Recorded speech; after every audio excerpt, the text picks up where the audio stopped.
Good morning students, how are you? Welcome to my YouTube channel accounts boss. Accounts boss में आपका स्वागत है बच्चे। चैप्टर चल रहा था financial statement of a company, जिसका लेक्चर नंबर 3 हम आपके साथ लेकर आए हैं। बच्चे, जैसे कि आपको बता दूं, बोर्ड एग्जाम आपके आने वाले हैं। बोर्ड एग्जाम आपके बहुत नज़दीक हैं और मैं आपका सिलेबस कंप्लीट करने के कगार पर हूं। तो बोर्ड एग्जाम 2020 के लिए आप कमर कस ले, जरा फिट हो जाएं, है ना बच्चे? आइए जरा एक्सरसाइज करते हुए मैं आपको बता दूं, ये जो चैप्टर चल रहा है काफी इम्पोर्टेंट है। ये आपको टोटल डायरेक्टली और इनडायरेक्टली मिलाकर 8 मार्क्स कैरी करता है बच्चे। और उसमें मैं आपको सबसे पहले आपको बैलेंस शीट का फॉर्मेट बताया था। दूसरे लेक्चर में मैंने आपको बैलेंस शीट का जो इक्विटी एंड लायबिलिटी हेड है, उसके अंदर जो शेयर होल्डर फंड है, उसके अंदर जो पहला आइटम होता है शेयर कैपिटल, उसका एक्सप्लेनेशन दिया था। लेक्चर नंबर 3 में मैं उसको एक्सप्लेन करने जा रहा हूँ। ठीक है बच्चे? आइए, पहला आइटम होता है अथोराइज्ड कैपिटल। अथोराइज्ड कैपिटल क्या होता है बच्चे? हम इसको नॉमिनल कैपिटल के भी नाम से जानते हैं। दूसरी बात, हम इसे रजिस्टर्ड कैपिटल के भी नाम से जानते हैं। तीसरी बात, हम इसे मैक्सिमम कैपिटल के भी नाम से जानते हैं। बोले तो मैक्सिमम कैपिटल का मतलब होता है कि जो कंपनी का मेमोरेंडम ऑफ एसोसिएशन होता है बच्चे, क्या, जो कंपनी का एमओए होता है, एमओए का मतलब जानते हैं, आप थ्योरी में पढ़े होंगे, मेमोरेंडम ऑफ एसोसिएशन। इसमें इस बात का जिक्र करता किया रहता है कि इससे ज्यादा कंपनी पूरे लाइफ टाइम में शेयर इशू नहीं कर सकती है। तो कंपनी के मेमोरेंडम ऑफ एसोसिएशन में इस बात का जिक्र किया रहता है कि ये एक मैक्सिमम कैपिटल है जो कि कंपनी पूरे लाइफ टाइम इशू करेगी, इससे ज्यादा नहीं करेगी। लेकिन ऐसा नहीं है कि मेमोरेंडम ऑफ एसोसिएशन में जो बातें लिखी हुई है वो चेंज नहीं हो सकती है, लेकिन होगी, लेकिन बहुत सारे प्रोसेस से गुजरने के बाद। बस आपको तो नाम याद रखने हैं। ऑथोराइज्ड कैपिटल किसे कहते हैं? तो ऑथोराइज्ड कैपिटल नॉमिनल कैपिटल होता है, रजिस्टर्ड कैपिटल होता है, मैक्सिमम कैपिटल होता है, जो मेमोरेंडम ऑफ एसोसिएशन में लिखी होती है और कंपनी पूरे लाइफ टाइम में इससे ज्यादा शेयर इशू नहीं कर सकती है। और जहां तक बैलेंस शीट की बात है, तो ऑथोराइज्ड कैपिटल को सिर्फ आपको जानकारी के लिए दिखाना है, इसे किसी चीज में ऐड नहीं करना है। इसीलिए मैंने जब फॉर्मेट बताया था, तो ऑथोराइज्ड कैपिटल के पार्ट में मैंने डबल लाइनिंग दिया था और इसको आप सिर्फ और सिर्फ नोट्स टू अकाउंट में ही दिखाएंगे। ठीक है बच्चे? दूसरा बात होता है बच्चे इशूड कैपिटल। क्या होता है इशूड कैपिटल, जरा समझेंगे। इशूड कैपिटल का मतलब होता है ऑथोराइज्ड कैपिटल का वो भाग जो पब्लिक को ऑफर किया गया है, आओ पब्लिक मेरे शेयर सब्सक्राइब करो। ऑथोराइज्ड कैपिटल का वो भाग जो आम जनता को, आम पब्लिक को, जनरल पब्लिक को ऑफर दिया गया है कि आओ आओ मेरे शेयर को सब्सक्राइब करो। तो आप यहाँ पे एक बात लगा सकते हैं कि जो पार्ट ऑथोराइज्ड का जो पार्ट इशू नहीं हुआ है उसको बोला जाता है अनइश्यूड कैपिटल। ऑथोराइज्ड कैपिटल का वो पार्ट जो पब्लिक को इशू नहीं किया गया है उसको बोला जाता है अनइश्यूड कैपिटल। क्या बोला जाता है बच्चे? अनइश्यूड कैपिटल, मतलब इसको लेटर अन इशू किया जाता है। और मैं एक बात और बता दूं, इशूड कैपिटल ऑथराइज्ड कैपिटल के बराबर हो जाए तो कोई सोचने की बात नहीं है। जितनी ऑथराइज्ड थी कंपनी ने टोटल इशू कर दी, लेकिन अगर कुछ की तो कुछ ही इशूड कैपिटल होगा। और इसको भी सिर्फ इंफॉर्मेशन के लिए लेंगे, इसको भी ऐड नहीं करेंगे, मतलब इसके नीचे भी डबल लाइनिंग देके छोड़ देंगे, सिर्फ इंफॉर्मेशन के लिए है। और इसे भी हम नोट्स टू अकाउंट में लिखते हैं। जो सबसे इम्पोर्टेंट होता है, जहां बच्चे फंसते हैं, दो में तो आप मार्क्स उठा सकते हैं। मैं एक बात और जानकारी के लिए बता दूं बच्चे, मेरे साथ जुड़े हैं तो ये छोटी छोटी बातें आप जरा ध्यान से सुनिएगा। बच्चे, मैंने आपको बताया, जरा मैं आपको पिछले लेक्चर में ले जाता हूँ और मैं आपको एक चीज दिखाता हूँ पिछले लेक्चर की बात में, कि बच्चे ये जो आप देख रहे हैं ना वर्किंग नोट, जिसको हम दिख रहा है कि वर्किंग नोट है, लेकिन एक्चुअली ये नोट्स टू अकाउंट्स है। इसमें आप देखिएगा राइज्ड कैपिटल और इशूड कैपिटल दोनों दी हुई है और यहाँ डबल लाइनिंग दी है। स्टेप मार्किंग में बच्चे ये फ्री में मार्क्स मिल जाता है बच्चे को, क्योंकि अथोराइज्ड कैपिटल का अमाउंट लिखना और इशूड कैपिटल का अमाउंट लिखना कोई बड़ी बात नहीं है बच्चे, बहुत ही इजी बात है, दुनिया का सबसे महान इजी काम है। और पता नहीं बच्चे क्यों नहीं लिख पाते हैं, इससे इजी तो मैं बता नहीं सकता। फ्री में 4 में 1.5 नंबर आ जाएगा आपको। मैंने आपको बताया कि सीबीएसई स्टेप मार्किंग करती है और आप सिर्फ ऑथोराइज्ड और इशूड के ही लिख के आएंगे, फिर भी आपको मार्क्स आएगा, बस फॉर्मेट आप लिख दीजिएगा अच्छे से। और मैं आपको बता दूं, इनको इंफॉर्मेशन के लिए लिखा जाता है, इसको जोड़ा बिल्कुल ही नहीं जाता। और हाँ, एक और बात, अगर क्वेश्चन में इक्विटी शेयर भी हो, प्रीफरेंस शेयर भी हो, तो दोनों को आप लिख देंगे ऑथोराइज्ड कैपिटल में। जहाँ यहाँ है ना डैश शेयर, तो लिख सकते हैं equity share of 10,000 equity share of rupees 10 each. और यहाँ लिख सकते हैं 20,000 equity preference share of rupees 20 each. मतलब दोनों चीजों को आप लिख सकते हैं, इक्विटी को भी और प्रीफरेंस को भी। उसी तरह इशूड में भी आप दोनों चीजों को लिख सकते हैं। तो फ्री का मार्क्स लेना ना भूले बच्चे, मेरी एक बात एकदम याद रखें, कान खोल के सुने, सर ने क्या बताया था, क्या राज की बात बताई थी। और उसके बाद होता है बच्चे सब्सक्राइब कैपिटल। अब सब्सक्राइब कैपिटल का पहले मतलब समझ ले। सब्सक्राइब कैपिटल इशूड कैपिटल का वो भाग जो आम जनता सब्सक्राइब करती है, मतलब खरीदने का इच्छुक होती है। सब्सक्राइब कैपिटल इशूड कैपिटल का वो भाग होता है जो खरीदने के लिए इच्छुक होती है, जो सब्सक्राइब करती है। ठीक है ना। अब सब्सक्राइब कैपिटल में मैंने आपको दो पार्टें बताई थी। मैं, मैं फिर से बता दूं। पहला पार्ट होता है subscribed and fully paid up, जो सबसे इजी होता है। Subscribed and fully paid up का मतलब होता है जितने पब्लिक ने सब्सक्राइब की सभी लोगों ने पैसे दे दिए। और दूसरा होता है subscribed and but not fully paid up. Subscribed but not fully paid up.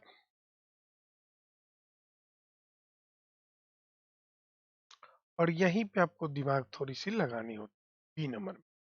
तो चलिए सबसे पहले जहां दिमाग नहीं लगाना है उसे देखते हैं, subscribe and fully paid up. Subscribe and fully paid up का मतलब है, जरा ध्यान से समझते हैं, एक एग्जांपल के सहायता से समझते हैं। एक कंपनी है XYZ लिमिटेड, मार्केट में इशूड करती है 10,000 equity share of rupees 10 each. एक शेयर का दाम यानी फेस वैल्यू 10 रुपया है। The company has called up, मान लेते हैं जो कंपनी है, कंपनी हैज कॉल्ड अप, पूरे मांगे हैं उसने, called up the entire sum of rupees 10, पूरे 10 रुपया कंपनी ने मांग लिए पर शेयर। और दूसरी बात, जितने भी शेयर होल्डर्स थे, all the share holders have paid the amount called. जितने भी शेयर होल्डर्स थे, जितने पैसे कंपनी ने मांगे वो सारे के सारे पे कर दिए। तो ये सारी चीजें, ये सारी बातें हमको दिखाना होगा subscribed and fully paid up में। कुछ कुछ इस प्रकार से आप लिखेंगे, यहाँ पे लिख देंगे ये फॉर्मेट हो गया, यहाँ पे लिख देंगे सब्सक्राइब कैपिटल, और वहां पे आप अंदर आ जाएंगे subscribed and fully paid up and fully paid up. और बच्चे उसके अंदर आप लिखेंगे 10,000 था ना, तो 10,000 equity share of rupees 10 each, एकदम बहुत अच्छा से। और रुपीज 10 कॉल्ड अप, पूरे कंपनी ने मांगे तो पूरे यहाँ पे मांग लिए कंपनी ने। 10,000 equity share of 10 each, rupees 10 called up. और यहाँ पे 10,000 इंटू 10 यानी कि टोटल 1 लाख रुपया लिख देंगे और यही आपका सब्सक्राइब कैपिटल में पार्ट हो जाएगा। तो सब्सक्राइब कैपिटल मैंने पहले ही बताया काफ़ी इजी चीज़ होता है, इसमें कुछ ज़्यादा दिमाग लगाने की ज़रूरत नहीं है। कंपनी ने जितने पैसे मांगे, अगर शेयर होल्डर्स ने सारे के सारे पैसे मांग लिए, मतलब कंपनी पूरा मांगना चाहिए। Share subscribed and fully paid up में सबसे पहली बात कि कंपनी पूरा पैसा मांगेगा और शेयर होल्डर पूरे पैसे दे देंगे। मतलब यहाँ इंटायर सम लिखा हुआ है एकदम। दो बात यहाँ लिखना है, दो बात पे ध्यान देना है कि कंपनी ने पूरे 10 का 10 मांग लिया, जितने फेस वैल्यू है कंपनी ने मांग लिया। और दूसरी बात यहाँ है कि जो शेयर होल्डर्स थे वो भी पूरे पैसे दे दिए। तो ये दो बात अगर सेटिस्फाइड होगा तो वो जाएगा subscribed and fully paid up पे। एकदम अपने दिमाग की बत्ती खोल लें फिर से। मैंने क्या बताया बच्चे, और वो उसको डालें और फिर उसको कस लें। अगर ऐसा नहीं करेंगे तो आप फंस जाएंगे। मैंने सिंपली दो बात बताया। पहली बात, subscribed and fully paid up में वही चीज आएगा जब कंपनी पूरा पैसा मांगेगी, पूरे फेस वैल्यू मांगेगी, और जो शेयर होल्डर्स था पूरा पैसा दे दिया। ठीक है, वही जाएगा subscribed and fully paid up में। ठीक है बच्चे। दूसरा जो काफी इंपॉर्टेंट है वो है subscribe but not fully. Subscribed, आर है, subscribed but not fully paid.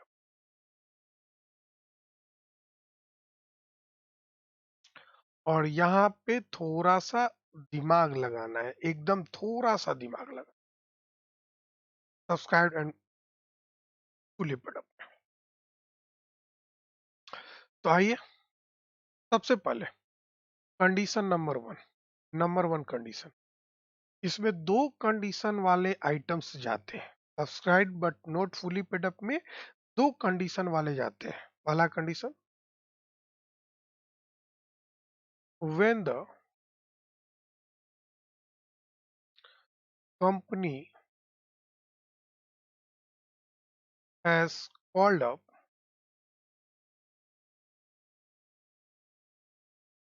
Entire nominal value. Nominal value का मतलब फेस वैल्यू होता है बच्चे।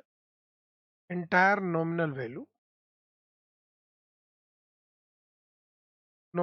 मतलब फेस वैल्यू होता है of the share, but few shareholders few shareholders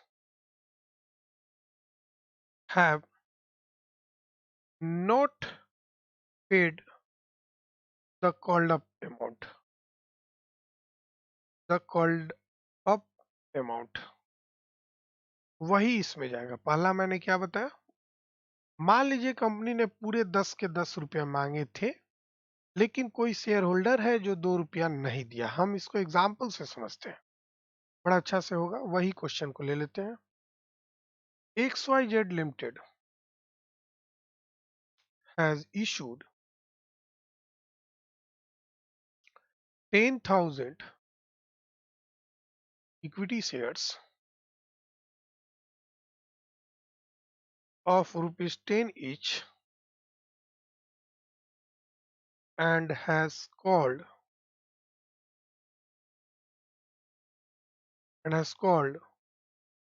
the entire nominal value of the share। Entire nominal value of the share मतलब 10 का 10 मांग लिया। ठीक है, क्लियर हो गया। XYZ Limited received the entire amount, सारे पैसे मिल गए लेकिन एक्सेप्ट लग गया, accept a first call and final call of rupees 4 per share। सारे पैसे मिल गए, सिर्फ और सिर्फ फर्स्ट कॉल और फाइनल कॉल के 4 रुपया नहीं मिले। ठीक है। फ्रॉम किससे नहीं मिले?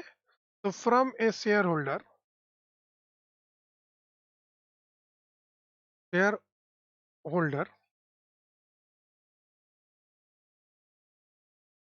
Holding 400 equity share. एक शेयर होल्डर था, मैं नहीं बताता हूँ हमेशा क्वेश्चन बनाते समय, एक डिफॉल्टर था, एक बेईमान था, जिसने फर्स्ट एंड फाइनल कॉल का 4 रुपया 400 इक्विटी शेयर पे नहीं दिया। क्वेश्चन जरा ध्यान से देखिएगा, केस ए हम बता रहे हैं। हम कैसे जानेंगे कि subscribe but not fully paid up के कैटेगरी में जाएगा? ये पहचान बहुत जरूरी है।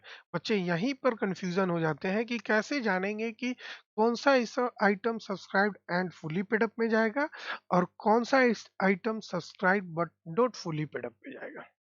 तो subscribe but not fully paid up में पहला केस है, केस वन, कि कंपनी ने पूरा पैसा मांगा, 10 का 10 मांगा, लेकिन कोई शेयर होल्डर उसमें से डिफॉल्टर निकल गया, तो वो जाएगा subscribe but not fully paid up में। फॉर एग्जाम्पल मैंने लिया कि एक कंपनी थी एक्स वाई जेड लिमिटेड, उसकी 10,000 शेयर इशू की थी।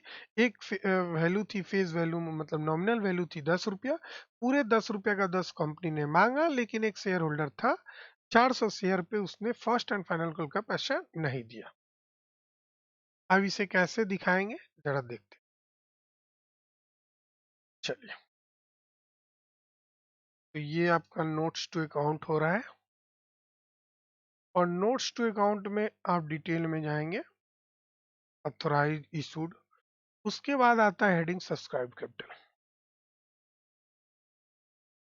एकदम ध्यान से देखेंगे। अब सब्सक्राइब कैपिटल का पहला पार्ट होता है subscribed and fully paid up. Subscribed and fully paid up, पहले तो इसमें देखते हैं कि इसमें कुछ जाएगा कि नहीं। तो बिल्कुल जाएगा बच्चे। कितना जाएगा? 9,600 इक्विटी शेयर्स ऑफ ₹10 ईच। मैं फिर से बता दूं, 9,600 किस लिए बताया? कि 10,000 शेयर था, जिसमें से 400 गया, तो बचा 9,600 शेयर। 9,000 शेयर पे 9,600 शेयर पे पूरा पैसा मिल गया। कंपनी ने 10 का 10 मांगा था और 9,600 पे पूरा मिल गया, यानी कंपनी को 96,000 रुपीज प्राप्त हो चुकी है। दूसरा जाएगा बच्चे subscribed but not fully paid up में। एकदम जरा ध्यान से समझेंगे, बड़ा डिटेल में बता रहा हूँ बच्चा, बड़ा आपको समझाने की कोशिश कर रहा हूँ। मैं नहीं चाहता कि आपका मार्क्स कट जाए। तो बचे बच्चे 400, तो 400 इक्विटी शेयर कंपनी ने मांगे थे, पहले लिख लेते हैं। शेयर्स ऑफ ₹10 ईच, ये हो गया बच्चे 4,000। यहीं पे लेस कर देंगे जितना कॉल्स इन एरियर है। कितना एरियर है? तो 400 इंटू 4 रुपया, 1600 रुपीज। तो 4,000 में से 1,000 गया, 3,000, 3,000 में से 600 गया, 24। मैं फिर से बता दूं, 4 रुपया के रेट से कॉल्स इन एरियर है 400 शेयर पे, मतलब 1600 पैसा नहीं मिला। अब ये दोनों जोड़ लेंगे तो 98,400 आएगा। आप यहाँ पे लिख, और यही 98,400 उठा के शेयर कैपिटल में आप लिख देंगे, यही आंसर जाएगा। तो यहाँ पे आपने देखा, मैंने बताया, मैं फिर से जरा एक्सप्लेन कर दूं। सब्सक्राइब कैपिटल में दो पार्ट होती है, एक तो जो सब्सक्राइब हुआ और फुली पेड अप हो गया, और दूसरा जो फुली पेड अप नहीं हुआ। फुली पेड अप में बस वही हिस्सा जाता है, मैं जरा यहाँ पे ध्यान से समझा। टोटल कितने शेयर थे बच्चे, जरा बताइए? 10,000। 10,000 में दो पार्ट हो गए, एक हो गई 9,600 और दूसरा हो गया 400। 9,600 में 10 के रेट से आपको 96,000 रुपीज प्राप्त हो गई। लेकिन 400 गुने 10 जब मांगा गया, यानी कि 4,000 रुपया मांगा गया, तो उसमें से एक शेयर होल्डर था जो 400 गुने 4 रुपया नहीं दिया, यानी 1,600 रुपया नहीं दिया, यानी कि यहाँ मात्र हमको रिसीव हुआ 2,400। यानी कि अगर टोटल रिसीव कितना हुआ, इनको हम प्लस करें, इसको और इसको, तो ये हो जाती है 98,400। बड़ा सिंपल सी बात होती है। आप डायरेक्टली भी निकालना चाहते हैं तो निकाल सकते हैं। कैसे? आपका टोटल शेयर बचा कितना, जरा बताइए? 9600। ठीक है, जरा इसको टोटलिंग से पहले कर लेते हैं। तो 10,000 इंटू 10 रुपया यानी होनी चाहिए थी 1 लाख, हमें मिलनी चाहिए थी, जिसमें से 400 गुने 4 यानी 1,600 रुपया प्राप्त नहीं हुआ। तो जरा हम घटाते हैं, तो 10 में से 6 गया 4, 9 में से 1 गया 8 और 1 9। यहाँ भी आपको 98,400 आया, लेकिन ये तरीका आपको यूज बिल्कुल ही नहीं करना है। ये बस समझाने के लिए था कि टोटल 1 लाख रुपया था, जिसमें से 400 इंटू 4 यानी 1,600 नहीं मिला, तो प्राप्त हो गया 98,400। लेकिन चूंकि बैलेंस शीट आपको कंपनीज एक्ट 2013 के अनुसार बनाना है, तो उसमें मैंने आपको जो प्रोसेस बताया आप उसको फॉलो करेंगे। आंसर चेक करने के लिए 98,400 आप वो शॉर्टकट तरीका अपना सकते हैं कि टोटल 10,000 शेयर था, 10 रुपए का रेट यानी 1 लाख मिलनी चाहिए थी, जिसमें से 400 गुने 4 1,600 रुपया प्राप्त नहीं हुआ, तो 98,400 प्राप्त हुआ। लेकिन बच्चे आप उसी को आपको दो पार्ट में दिखाना है कि 10,000 में subscribe and fully paid up कितना है और subscribe but not fully paid up कितना है। तो subscribe but not fully paid up का मैंने सिर्फ पहला पार्ट आज डिस्कस किया है। आप मेरे साथ बने रहे इसके दूसरे पार्ट के लिए। तब तक के लिए बाय, धन्यवाद, थैंक यू।